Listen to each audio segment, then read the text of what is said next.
জঙ্গলের পরিবেশ, সুন্দর সবুজ জঙ্গল, পাখিরা ডাকছে।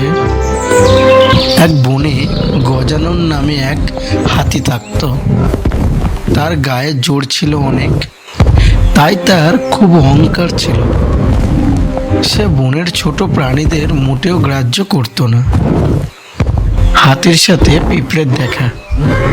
গজানন রাস্তা দিয়ে যাচ্ছে, নিচে একটি ছোট পিঁপড়ে টুনি খাবার নিয়ে বাসায় ফিরছে।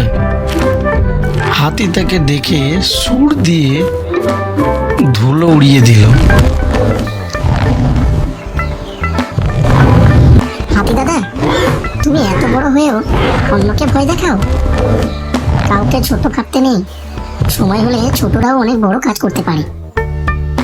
পরের দিন হাতি মনের আনন্দে কলা খাচ্ছে। হঠাৎ এক শিকারী এসে হাতির উপর বিশাল এক জাল ফেলে দিল। Help! Somebody please হাতিটি help আটকা me. পড়ে গেল। I'm scared. টুনি পাশ দিয়ে যাচ্ছিল। Help! সে হাতির Somebody চিৎকার please শুনতে পেল। help me. I'm সে তার scared. বন্ধুদের ডাকলো। হাজার হাজার পিঁপড়ে এসে শিকারীর পায়ে কামড়াতে শুরু করলো এবং জালের দড়ি কাটতে শুরু করলো।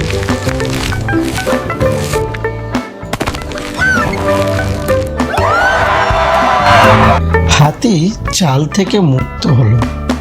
সে লজ্জায় মাথা নিচু করে টুনির সামনে দাঁড়ালো। কোনো ব্যাপার না দাদা, আমরা সবাই এই বনের বন্ধু। বিপদে এক অন্যের পাশে থাকাই তো ধর্ম। হাতি টুনিকে সুরে বসিয়ে পিঠে চড়ালো। দুজন হাসছে। কাউকে ছোট ভেবো না, সবারই নিজস্ব শক্তি আছে। তো ছোট্ট বন্ধুরা, আজকের গল্প থেকে আমরা শিখলাম চেহারা বা আকার দেখে কাউকে বিচার করতে নেই। বিপদে ছোট বন্ধুরাও বড় সাহায্য করতে পারে।